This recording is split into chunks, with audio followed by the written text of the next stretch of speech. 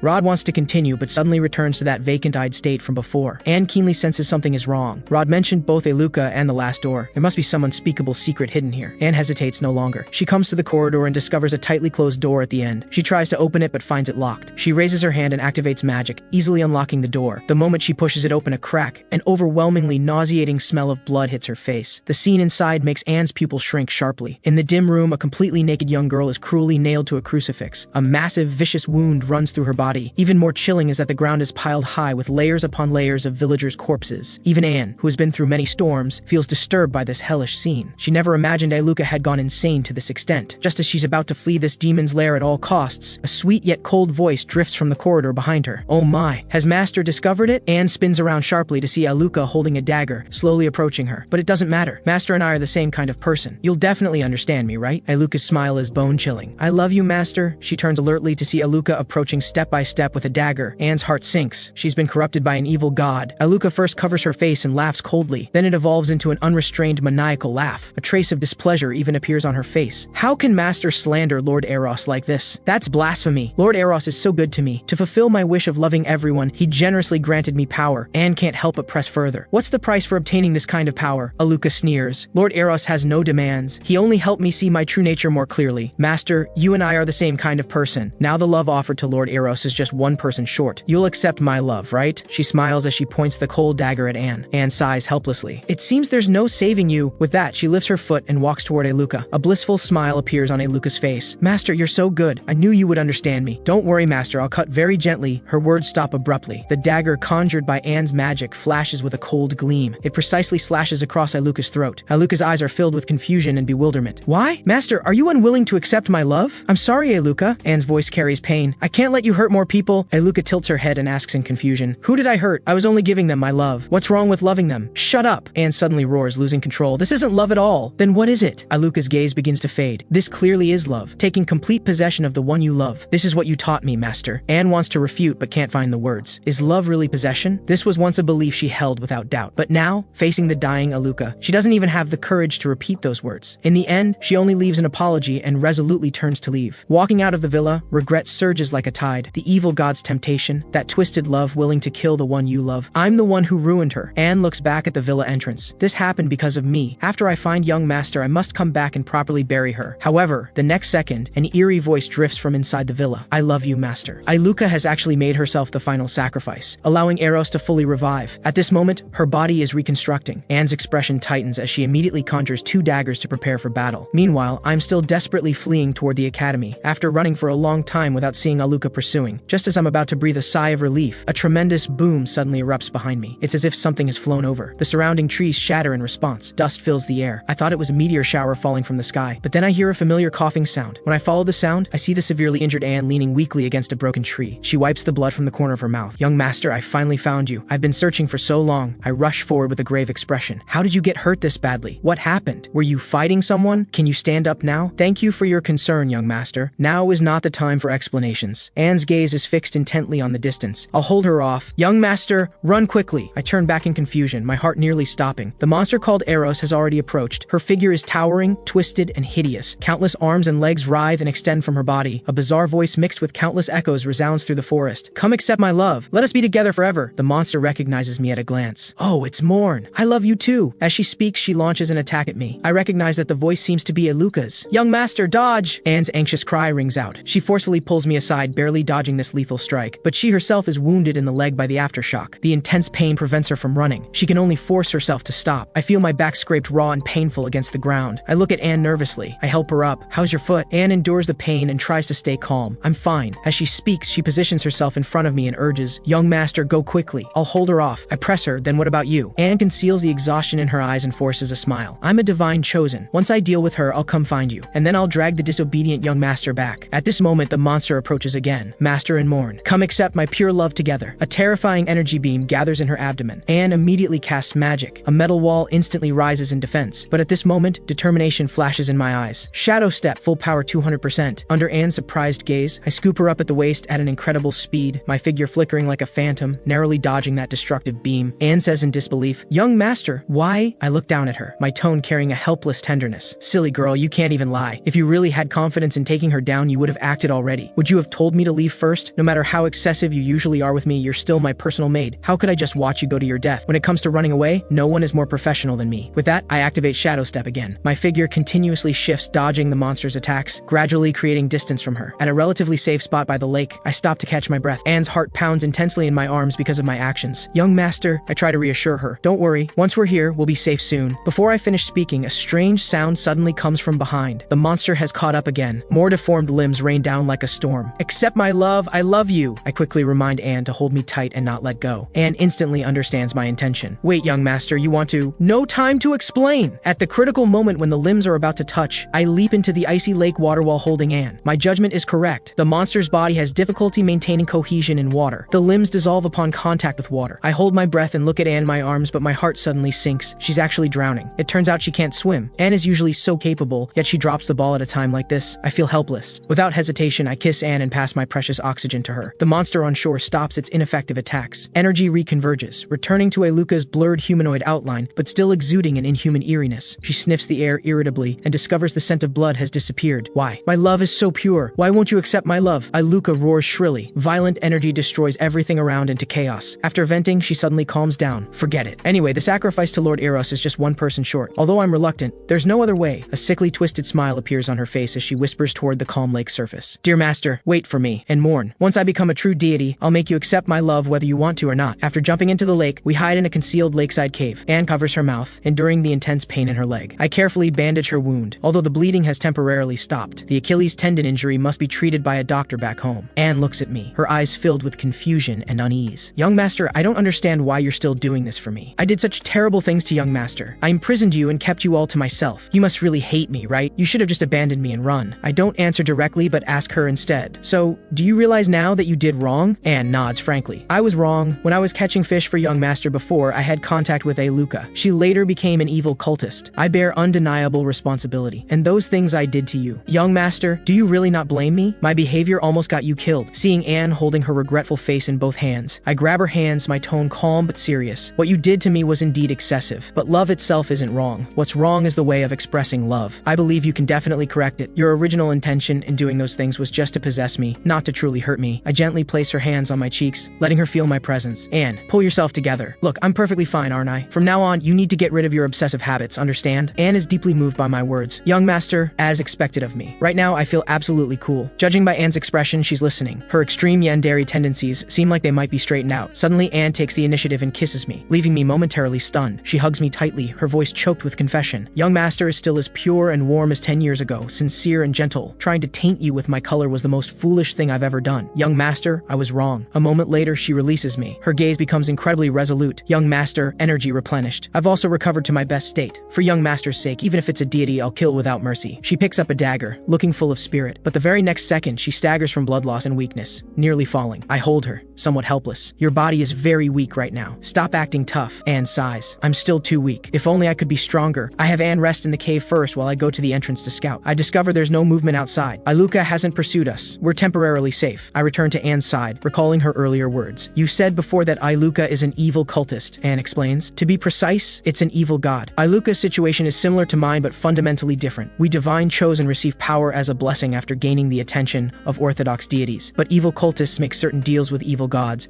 paying extremely heavy prices in exchange for power. But judging from Aluca's form and that overwhelming, continuously growing power, she's already far beyond an ordinary fanatic cultist." I suddenly remember the setting from the original story. In history, the three great cataclysms that nearly led to humanity's extinction all had evil gods behind them. The demon god prophesied to destroy the world is one of the evil gods. Aluca's continuously growing power, the sacrifice she repeatedly mentioned while going berserk. I gently help Anne up and voice my terrible hypothesis. Aluca killed the entire village to become like that. It's not just a simple transaction. The evil god behind her wants to use her as a medium to descend into this world through this bloody sacrificial ritual. She said it's just one person short. I must reach Belran's city before she kills the final sacrifice and find the organization there that specializes in dealing with evil gods and the Life Church. If the evil god descends, far more than just 1 or 2 villages will be destroyed. But Anne grabs my hand and firmly objects. No, if it's really as young master says, then I can't leave even more. Because the conditions for Eros's descent have already been met. I'm puzzled. This is the wilderness. Where are there still people? Suddenly I realize sharply. Besides us, there's still one last living person in the village. It's Aluca's husband. The moment the ritual completes is when Eros is weakest, when he most needs time to adapt to Aluca's body. That's also our only chance to kill her. Aluca calls me master. I'm the one who made her like this. For her sake and for those innocent people who died unjustly, I must take responsibility. I say without hesitation, then I'll go with you. No, Anne objects sternly. Young master, you can't go. This has nothing to do with you. You don't need to take such a huge risk for me. How can it have nothing to do with me? I'm not just going for you. A trace of sadness appears in my eyes. I still owe Aluca a debt for that meal. I don't know if she was completely corrupted at that time, but I could feel that her kindness toward me in that moment was genuine. Having eaten at her home makes us at least half friends. I have the obligation to see her off one last time. This is my own will. I accept no objections. Seeing me pat my chest with a heroic spirit, Anne gets angry. This isn't about willpower. Young master, don't you see? This place is far from towns. There are hardly any metal objects. My abilities can't be fully utilized. Even if I give it my all, I can't guarantee I'll definitely kill Aluca, much less guarantee young master's safety. As she speaks, she nestles into my arms. Tears flow uncontrollably. Please, young master. I'm the one who caused this. I don't want you to be harmed because of it. Otherwise, I won't forgive myself even in death. Thinking about Anne's limited abilities, my peripheral vision suddenly shifts toward the depths of the cave. I discover a shiny Amir on the ground, and the further in I go, the more Amirs are scattered on the ground. Driven by curiosity, I activate illumination spell. The scene before us is unbelievable. A smile finally appears on my face. It seems even heaven wants to help us. No wonder there are so many dense knife marks on the stone wall at the entrance. This used to be where a treasure hunter gang hid their loot. There are several chests of Amirs and some valuable weapons in front of us. I pick a sharp dagger and equip it. I turn and ask Anne, ready? I see her activate magic, quickly forming a pair of gleaming silver metal wings and 2 sharp weapons. At this moment, she looks extraordinarily powerful. My confidence surges. Let's go. Let's bring final redemption to my friend, your student, our dear Miss Aluca. I stand atop a metal pillar 100 meters high, observing Aluca. She's frantically searching for her husband, Rod. Anne's judgment is correct. Aluca's power continues to strengthen. Her form is more than 10 times larger than before. I clutch my head, nearly breaking down. If I'd known, I wouldn't have played the hero. This isn't some minor skirmish. It's a genuine demon god. It was the same with Celicia. There were clearly safer options. I just can't move when I see a pretty girl cry. But I can't help it. I can't bear to let her face this monster alone and go to her death, then slip away by myself to find reinforcements. Only scum would do something like that. Whatever. Whether it's an evil god or a yandere, tonight we settle everything. I spread my arms wide and take a deep breath, shouting toward Aluca in the distance. Everyone, look at me. I have an announcement. Aluca's massive body suddenly freezes. She slowly turns around with a sinister laugh. Morn, are you finally going to accept my love? I'm not going to accept your love, because I'm a skydiver. After saying this ridiculously stupid line, I leap from the metal pillar, as if voluntarily jumping into her embrace. Skydiver number 1, Morn Campbell, ready? Aluca seems bewildered by my sudden self-delivery. A twisted, ecstatic expression appears on her face. Countless deformed arms open toward me as if welcoming a lover. Morn, I love you! Things develop just as I expected. Actually, 10 minutes ago, I proposed my perfect plan to Anne. Aluca has been corrupted by an evil god. She can't be killed by ordinary means. You should know this well. So our goal isn't to kill or awaken her. It's to find the source of the evil god's corruption, the medium through which it channels power. Things like rings, necklaces, talismans. The rules of this world don't allow deities to project power from nothing. The medium must be on Aluca or near her. I need you to use your abilities to clear a path for me. Anne looks confused. What path? You'll be responsible for frontal fire suppression, and I'll use my agile movements to get close to her. Find that damn source and destroy it. We'll try for 10 minutes. If we can't find it, we slip away. Anne objects. Young master, this is too dangerous. Even with this metal supply, I may not be able to completely suppress her. It's fine. I'll attract her attention and make her let down her guard. Then you hit her hard. Seize the initiative and keep the pressure on. But Anne still disagrees after hearing this. No, young master. Although Aluca hasn't completely succeeded in the sacrifice, she's still a real evil god. To have young master risk death as bait, I'd rather leave with you right now and live a good life together. I raise a finger, signaling her not to continue. Young master, I don't have much combat ability. I'm definitely the one to be bait. I look at her seriously, yet gently. Anne, I'm entrusting my back entirely to you. As the most excellent and capable person in our household, you'll definitely protect me, right? Young master, Anne is moved by my words again. That obsessive love seems to transform into an even stronger determination to protect. My thoughts return to the present. Just as those disgusting tentacles are about to touch me, I shout with all my might. Anne, now! Anne, who has long been ready, her petite body suspended in the air, erupts with astonishing momentum. She gently raises her small hand. Metal around her resonates. Following her cool shout, countless metal blades gleaming with cold light materialize from thin air. Like a violent metal torrent, they fiercely bombard the monster's massive body. Countless sharp edges frantically slice through that deformed flesh. Aluca screams. She looks toward Anne, charging at her with a sword. Before she can defend, Anne's sword fiercely pierces her abdomen. Aluca's gaze is complex, her voice becoming ethereal. Master, so you really came back? Anne responds with a resolute gaze. Yes, I came back, Aluca. I came to save you. No matter what circumstances she faces, Anne is always that perfect and powerful maid.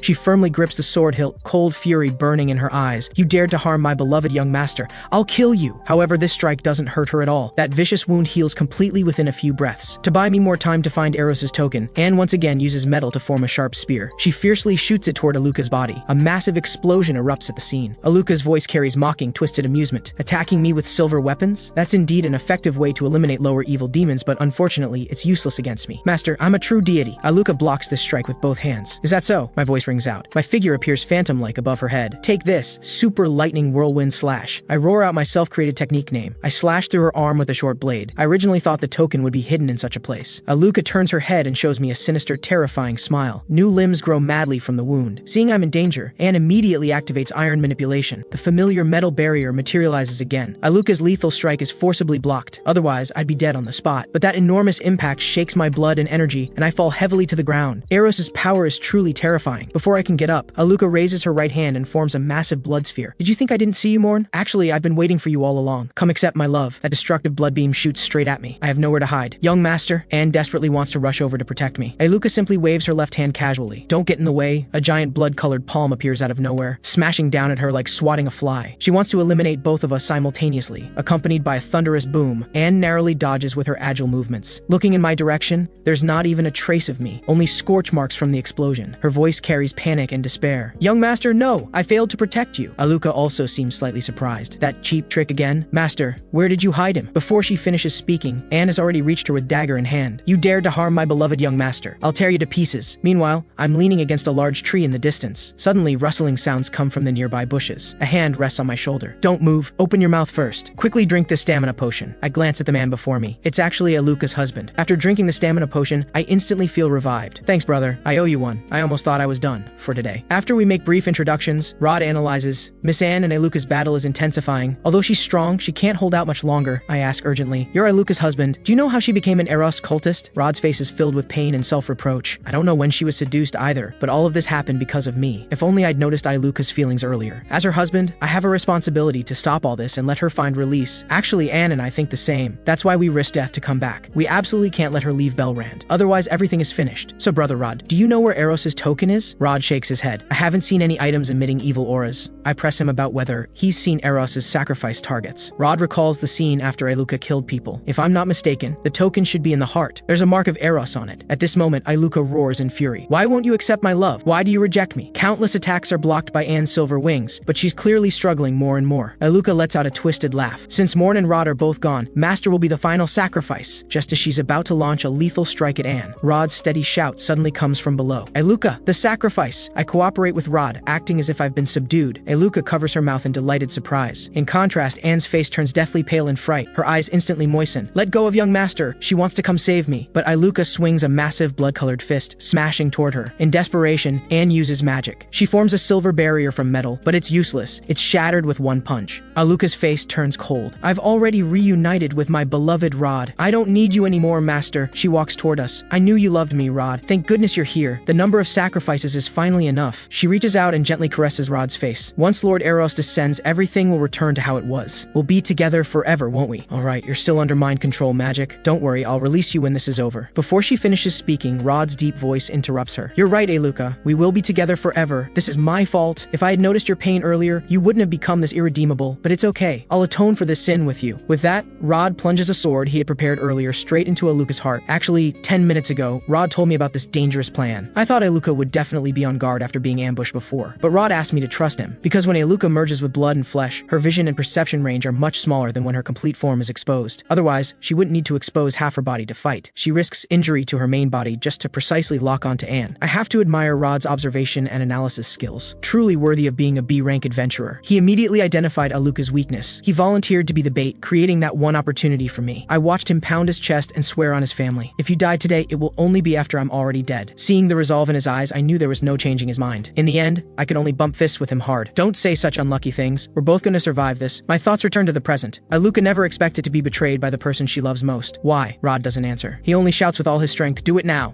Damn evil god, here I come. Rod quickly pulls the sword out. I thrust my hand into Aluca's heart. After groping for a few seconds, I successfully pull out the arrow statue. As long as I destroy it, everything will end. Aluca roars frantically. Give Lord Eros back to me. She extends her claws toward me, but Rod rushes over and shields me. Neither Aluca nor I expected this turn of events. Her claws have already pierced through Rod's chest. Seeing her hands covered in her lover's blood, she's terrified and at a loss. Rod shows a gentle smile. Aluca, I told you, I'd be with you until the end. No, Rod! Aluca lets out a heart-wrenching scream. The immense pain and despair instantly trigger the power of Eros within her. A massive crimson beam of light shoots into the sky. The terrifying shockwave sends me flying hard, crashing heavily into distant rocks. I struggle to get up, completely confused. What's happening? Doesn't she no longer have a core? But I've still underestimated the situation. Eros's ritual has already been completed, just as Anne is about to be devoured by her. I activate Shadow Step with all my might. I rush forward at the fastest speed of my life. I grip her hand tightly. While desperately pulling her out, I can't help but curse at Eros. Just because I called you a bastard, you idiot got so angry you personally descended? I absolutely won't let you devour my maid, but no matter how hard I try, I can't pull Anne out. I can only take a gamble. I reveal my long-hidden ultimate trump card. I shout loudly, Black Book, save me! The next second, I open my eyes. I find myself inside the Black Book space. I ask the Black Book directly, you pulled me in here. Do you have a way to save Anne? The Black Book bobs up and down, giving an affirmative response. Then it signals me to look up. I scratch my head, confused. What's above you? But when I look up, my jaw nearly drops to the floor. Within crimson flames, there's a gigantic eye. I grab the Black Book and shake it frantically. I ask you to tell me how to save Anne, and you bring in an evil god? I'm going to die of fright before we even defeat Eros. The Withering King's eye rotates and gazes at me. A majestic voice rings out. Human! I jump in fright, reflexively standing at attention. What does Lord Evil God need from this humble servant? He continues in that grand voice. Do you desire power? I laugh awkwardly. Your power. I turn to the Black Book and complain internally. Buddy, can you actually pull this off? I know only magic can defeat magic, but driving away one evil god only to bring in another, what the hell kind of solution is this? Then I turn back, trembling as I look at the Withering King. Who wouldn't want your power, right? Before I finish speaking, the Black Book suddenly flips its pages. A page detaches and floats like a feather toward the giant eye. The Withering King looks curiously at the page. Though he has no face, his reaction shows disgust. I'm about to have a breakdown. If he gets angry, I'm done for. Black Book, are you trying to screw me over? What did you show him? What happens next completely stuns me. The Withering King actually agrees to make a deal with me. I can lend you my power without charge. But he changes his tone. His burning gaze seems to pierce through my soul. Are you truly prepared to accept it? To accept the power of one whom humans call an evil god? I smile freely. Of course I don't want this kind of power, but I have no choice. Because outside there's a maid who loves me deeply and wears black stockings every day, waiting for me to save her. I spread my arms and shout loudly, come on, Withering King, I won't fear your power. The Withering King chuckles. You're an interesting human. I will honor the contract and lend you my power. A massive flaming hand slowly presses down from above my head. As for whether you can withstand it, that's your own problem. The giant hand suddenly closes. Indescribable pain instantly engulfs my entire body. I scream internally, is this the price for borrowing a god's power? It hurts too much, but I still grit my teeth. Just the Withering King. This young master will never give up. The flames completely engulf me. After who knows how long, I successfully obtain the Withering King's power. I immediately rush toward Eros. Under her astonished and horrified gaze, I successfully rescue Anne. Eros senses how terrifying this power is. Her recently burned limbs reform. She's also confused. How can it be him? I carry the unconscious Anne behind a distant tree. Wait here obediently. Your young master will be back soon. I come before Eros and curse her out. You're the idiot who seduced Aluca into the abyss, constantly yapping, I love you all day long. Eros's face becomes extremely tense. How can you possibly have the Withering King's power? I smile disdainfully. What's impossible about that? You could lend power to Aluca, couldn't you? I've been afraid of pain since childhood. But to obtain this power, this young master paid an enormous price. I raise my hand and conjure a mass of blue flames. Eros, your farce ends now. I raise my hand and release the mighty withering flame. It burns toward her body. She lets out a piercing scream. I'm delighted. The power of a god is so overwhelming. But when the flames dissipate, I'm stunned again. Eros hasn't been completely incinerated. Clinging to Aluca's remains, she whispers with hatred. A mere insect dares to ruin my plan. But the Withering King cannot watch over a mere mortal forever. I'll remember you, Morn Campbell. We will meet again. I panic instantly. I was just joking with you, Lord God. A nobody like me isn't worth your attention. Actually, my name is Ariel. You've got the wrong person. But that evil will has already departed. I'm left frozen in place, my heart sinking. But on second thought, it's not that bad. If push comes to shove, I'll just ask my precious black book to borrow the Withering King's power again. Young master, Anne's tearful call comes from behind. She rushes into my arms. Her tears quickly soak my shoulder. I thought I'd never see you again, young master. I gently pat her back. Don't cry, don't cry. See, I'm fine, everything's over. Anne wipes her tears. When I woke up, I only saw your back. Did you defeat Eros? To keep her from worrying, I hide the deal with the Withering King. I only tell her I joined forces with Aluca's husband to resolve it. Then I point seriously to the side. There's one more important matter. Aluca's life is ending soon. We need to hurry. She asks weakly. Master, is everything over? Anne crouches down. It's all over. The evil god controlling you has disappeared. That's good. Aluca begins confessing intermittently. Master, I'm sorry. I lied to you. My corruption by the evil god had nothing to do with you. I lied to you then because I was afraid you'd leave me. It turns out Aluca had secretly contacted Eros long ago, trading hunted magical beast flesh for small favors. All of this stemmed from her her insecurity. Ordinary as she was, she only wanted to quickly catch up to the excellent Rod. Until that day, after talking with Anne, she gathered the courage to confess to Rod. Though he accepted they couldn't be together. Anne is confused. Why can't two people who love each other be together? Because Tia told Rod she was pregnant with his child. Rod had liked Aluca for a long time but never dared confess. Then, while drowning his sorrows in alcohol, Tia comforted him. Anne can't help asking, "Didn't you suspect Tia was lying?" "I did suspect at the time. I even made a wish to Eros, wanting to know if Tia was really pregnant. But when I came to, Tia was already covered in blood, bound to a crucifix. Lord Eros told me there was no child in her belly at all. It was a scheme Tia used to keep Rod for herself." Aluca says sadly, "Master, love is truly too fragile. So fragile that a single lie can easily tear apart two people who should love each other. I exposed the lie, but I could never go back. Rod saw me kill Tia with my own hands. He thought I was controlled by Eros and tried to subdue me. So I made a second wish, for Rod to accept my love. After that, there was no turning back. Master, I regret so much. If only I had met you sooner. If only I had been braver in confessing to Rod. So master, you must be happy. Prove to me that love can be beautiful." After speaking, Aluca's body begins to dissipate, slowly floating into the air. We bury her and Rod, the two lovers, together. Anne handles digging and burying with swift movements. I personally carve a tombstone for this humble little grave. Then I press my palms together. Rest in peace. When I'm about to have Anne return with me, she stands still. Looking troubled, I inquire and learn that she's been reflecting through Aluca's situation. Rationally, she knows what she did to me was excessive, but she can't suppress her feelings for me. She asks the question in her heart, "Young master, is my love truly all wrong?" I answer seriously, "Perhaps you've just mistaken strong possessiveness for love. Possessiveness is often derived from love. They're similar but fundamentally different. Many people confuse them. So you're saying I've confused possessiveness with love?" I'm not entirely certain. Everyone's understanding of love is different. Whether what you hold in your heart is love or possessiveness, only you know best. Anne's gaze toward me becomes soft and complex, but the hardest thing for people to see clearly is their own heart. I don't understand what love really is. She lowers her head shyly. "I remember you once said in the basement that we could date as a normal couple. Can we start over?" I said that in the cell to stabilize her, but to confirm, I ask one more question. "So you're still taking me back to the Duke's mansion?" Anne says respectfully, "Yes. I grew up in the Duke's mansion. I've long considered it my only home. I don't dream of becoming the lady of the house, but I will still serve you as your personal maid. Just while serving you, could I—" She turns back shyly, her slightly flushed face full of hope for the future. I take her hand. "Do you even need to ask? Let's go home." A happy smile blooms on Anne's face. On the way back, I feel secretly pleased. Even someone as extremely obsessive as her can be brought back to normal by me. I'm truly amazing. Now that she's returned to normal, the original story's ending of being imprisoned and tortured to death no longer exists. But 2 days later, back at the Duke's mansion, everything goes black after dinner. When I wake up again, I find myself back in that basement. My hands and feet are shackled. Has some unavoidable plot been triggered, causing time to rewind? Just as I'm pondering hard, Anne walks in holding a set of clothes. "Sorry to keep you waiting, young master. Other maids would disturb us upstairs, so I brought you here. I was afraid you'd escape like last time when you woke up, so I had to restrain you temporarily." After she unlocks my shackles, I breathe a sigh of relief. "So I misunderstood. You won't imprison me anymore, right? Then why bring me here?" Anne reminds me while changing clothes. "Do you remember, young master? The night before you left, what I told you?" I try hard to recall. Suddenly I remember. That outfit. Soon Anne changes into that black bodysuit, with a bunny ear hair clip on her head. Young master likes the smooth feeling of black, so I change to a thin bodysuit underneath. She playfully makes a peace sign. "What do you think, young master? Do you like it?" "More than like." I give a thumbs up to show my high approval. Anne looks at me gently. "I didn't consider your feelings before. That was wrong of me. I've seriously reflected on it. So today I will definitely pamper you well, young master." The next day, Anne opens her eyes groggily. "I'm sorry, young master. I overslept. We should be getting up now." But Anne discovers I'm not beside her. She's suddenly startled, thinking her beloved young master left without saying goodbye again. She hurriedly changes into her maid uniform and comes to the hall, where she hears meowing. The scene before her eyes stuns her. A strange little girl has come to the Duke's mansion, bringing 3 cats. Maid Noel holds a kitten in her arms and asks with concern, "Are you feeling better, Anne?" Anne looks confused. "What's wrong with my body?" Noel mentions my instructions to the maids. "Young master said you had a cold and weren't feeling well, resting in your room. He told us not to disturb you." Anne's gaze falls on those cats. "And these cats are," Noel explains. "Young master bought them from this girl Winnie this morning. It turns out little Winnie is a child from the Iris tailor shop in town. These cats are strays she usually feeds. Her parents are allergic to cat fur and won't let her bring them home. Now school is starting and she has no time to care for them. So she went to the market, wanting to find them good homes. She waited many days with no one asking. Fortunately, she met kind-hearted me and I gave her 200 Amir for school fees. Anne understands the situation, but feels keeping 3 might be a bit much. Noel leans to her ear and whispers, "Actually, it's 4. Young master originally only wanted 1, but Winnie said if we were adopting, we had to take the mother cat too. All of them. The family needs to stay together. Young master thought that made sense, so he brought them all back." At this moment, Winnie asks the bespectacled maid beside her with a smile, "Can I come visit them during my vacation?" Monica tells her she can come anytime she wants. After all, it's what the young master instructed. Winnie happily shouts, "Long live Morn!" Anne asks Noel softly where I am now. She says I should be in my room. Soon, Anne gently knocks on my door. I tell her the door isn't locked and she can come in. She gently pushes the door open. She sees me playing with a kitten. I smile at Anne. "You were sleeping so soundly this morning, I didn't wake you." She suddenly rushes into my arms.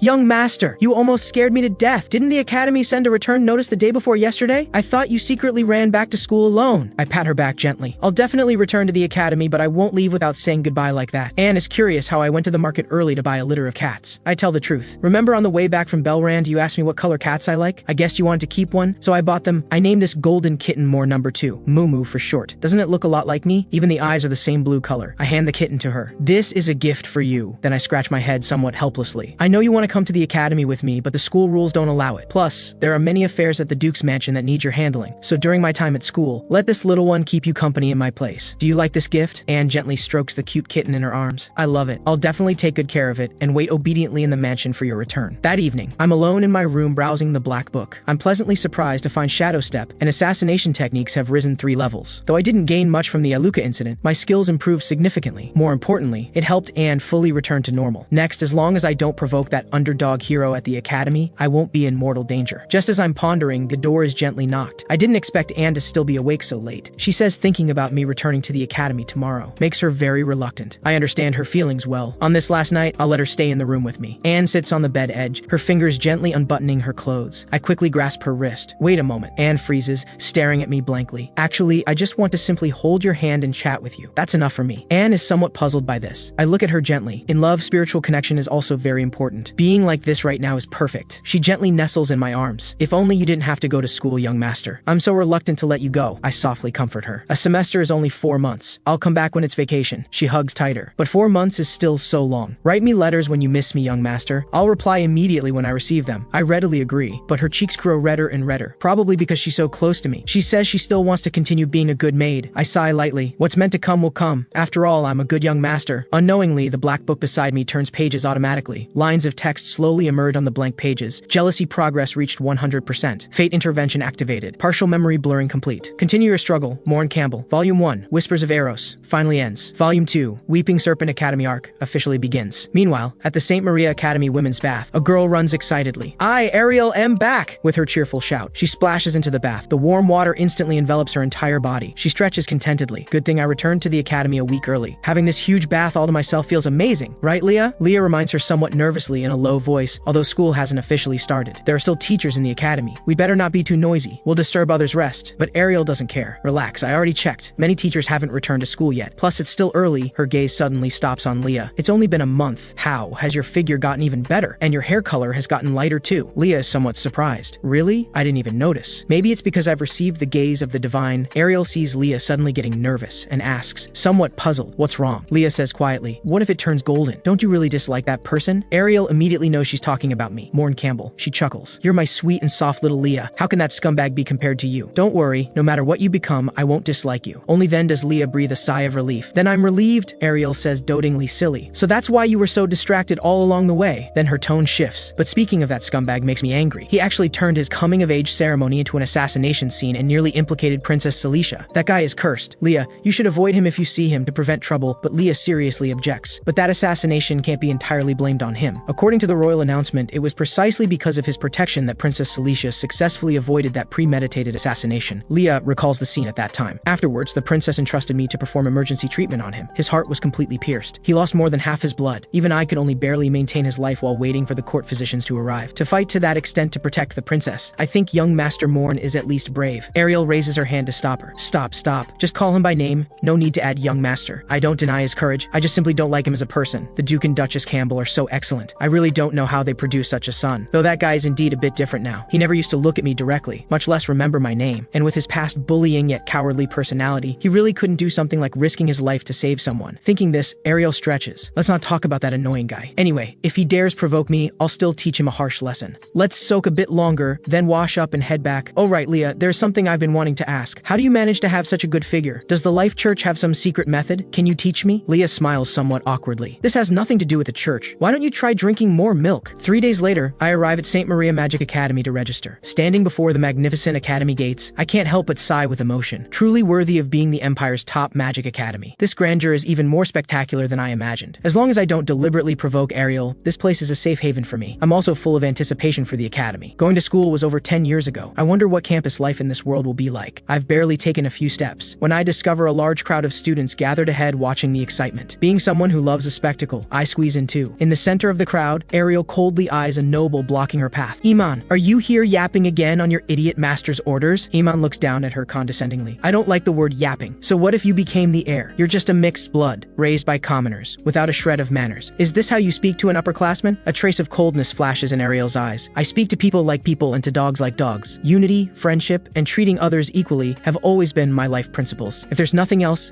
get lost. I'm not as idle as you lackeys, always doing meaningless things. Iman snorts coldly. In that case, I have no need to beat around the bush. Ariel Burgard, I challenge you to a duel. Ariel is stunned. Not again. The surrounding crowd begins whispering. Poor Ariel, always being harassed by these people. As a fourth-year student challenging a second year, how shameless. I watch with great interest from the side. Truly worthy of being the protagonist. Besides me, she has plenty of enemies. This is a good opportunity to witness the underdog hero's strength and plan accordingly. Ariel sighs helplessly. How many times have you people challenged me? Do you really enjoy throwing matches that much? Iman clenches his fists and says viciously, last time we underestimated you by sending that stupid pig Gru. We didn't expect you'd break through mid-battle, but this time, I, Iman the Wolf of Campbell, will personally fight. I'll make you, this ignorant mixed blood, taste the humiliation of defeat. Hearing the title Wolf of Campbell, I can't help but be startled. What does that mean? Ariel rolls her neck. Fine, since you're asking for death. She's about to accept the challenge. When the crowd suddenly stirs, someone whispers, Morn Campbell is here! In an instant, everyone's eyes turn toward me. Holding half a sausage, I'm completely confused. It's him! The mastermind actually showed up. I panic internally. How did I become the mastermind? That arrogant Iman is actually my guy? A group of girls are too scared to look directly at me. Oh no! Making eye contact with Morn Campbell will get you pregnant. Crap, I forgot to cover my face. I heard girls he takes a liking to get knocked out and sent to the Duke's mansion at night. There's a famous building in the academy where half the people who jumped were poor souls abandoned by him. Just the first-year girls he's ruined could fill an entire class. Listening to these absurd whispers, I'm truly at a loss for words. The original Morn Campbell's reputation at school is way too terrible. It clearly has nothing to do with me, yet I have to take the blame for him. Ariel sneers. You're still as useless as before. No ability yourself. You only dare send your mad dogs to bite people. I laugh awkwardly. Your words really hurt. She raises an eyebrow. Really? I think it's just right for someone like you. Under everyone's gaze, I walk up to Ariel. Another commotion rises around us. Is the Campbell family's villain going to challenge Ariel? Should we call a teacher? However, contrary to everyone's expectations, I bow solemnly 90 degrees and say in the most sincere tone, Ariel Burgard, I'm sorry. She opens her eyes in disbelief. Iman rushes over and grabs my arm. Young Master Morn, how can you apologize to this kind of person? You're a Campbell. I immediately cut him off. Iman, what are you doing here? He pounds his chest. To wash away the shame from last semester, I'm challenging Ariel Burgard to a duel. I press further. Did someone instruct you to do these things? He's stumped by my question. Gritting his teeth, he says, no one instructed me. It was all my own idea. While pushing Iman to the side, I deliberately say loudly, come here. This behavior of yours causing trouble for classmates needs to be properly corrected. Once we reach a corner where the crowd can't hear, I stuff a bag of Amir into his hand. Don't do this kind of thing anymore. I still have important plans. In a moment, take your people and sincerely apologize to Ariel. Use 1000% Amir to treat everyone to a big meal and disperse the onlookers while you're at it. This matter started because of me. Sorry to put you through this, buddy. Iman freezes for a moment, feeling moved. Young Master Morn actually called me buddy. He then leads a few classmates to Ariel. Ariel immediately assumes a defensive stance. What are you trying to do? Unexpectedly, Iman and the others bow 90 degrees in unison. Ariel, we're sorry. After apologizing, they begin dispersing the crowd. Ariel asks me suspiciously what scheme I'm plotting, but I bow to her like a gentleman. Miss Ariel Burgard, I've turned over a new leaf. Originally, I wanted to find you privately to properly apologize for the foolish things I did in the past, but I was afraid meeting alone would make you misunderstand. Fortunately, today presents an opportunity to publicly express my apology before so many witnesses. She remains suspicious. Are you serious? I tilt my head with a puzzled expression. Is my attitude not sincere enough? So I bow deeply once more. Miss Ariel, I'm sorry. If this still isn't enough, I'll kneel before you. She stops me, somewhat embarrassed. Then, with a look of sudden realization, I know! You want me to lower my guard so you can get close to Leah through me, right? You looked at her several times at the coming-of-age ceremony. Don't think I didn't notice. I'm telling you, don't even think about it. Leah is mine. I put on a serious expression. To clear up the misunderstanding between us, let me tell you the truth. Actually, I have no interest in Leah. I prefer the plain, flat-chested type, like good buddies. Before I finish speaking, Ariel punches me in the face. Looking at me on the ground, she plants her hands on her hips and says angrily, I know quite a few girls you've bullied. They're all beauties with perfect figures. Now you're telling me you've changed? You're deliberately mocking me, aren't you? You're still as disgusting as before. I quickly explain, that was just a joke. I came to apologize sincerely. I wouldn't dare have any improper thoughts about Miss Leah. My people will definitely never harass you again in the future. Originally, when returning to school, I wanted to bring gifts to apologize to you, but I came too hastily. Right now, I only have 1 million Amir pocket money on me. If I used money as a gift, you'd definitely think I was insulting you. As they say, the friendship of gentlemen is as pure as water. In the world of martial arts, a smile erases all grudges. With that, I stuff the half-eaten sausage into her hand. I turn and run. When I have time later, I'll make up for the gift. I'll take my leave first. Actually, I understand in my heart that I don't need to worry about whether she'll forgive me. It doesn't matter if she doesn't. I'm apologizing because the original owner truly did wrong. Goodbye. I hope we can become ordinary classmates in the future, not enemies. Ariel stands alone in place for a long time, stunned. Only Only then does she snap back to reality, staring at the half sausage in her hand. Grabbing her hair, she shouts, "Wait! Morn Campbell, stop right there! 1 million as a gift is fine too. I'm actually quite materialistic." Seeing her chase after me frantically, I'm dumbfounded. Meanwhile, on the roof of the academic building, Veer witnesses everything that just happened. She chuckles to herself, really willing to spend money, using a mirror to apologize to Ariel. Quite poetic. And just like the rumors, after the assassination incident, he really seems like a different person. The dumb but rich little Golden Campbell. Why not sneakily play a little trick? Anyway, Celicia's engagement with him won't lead anywhere. She won't get angry, right?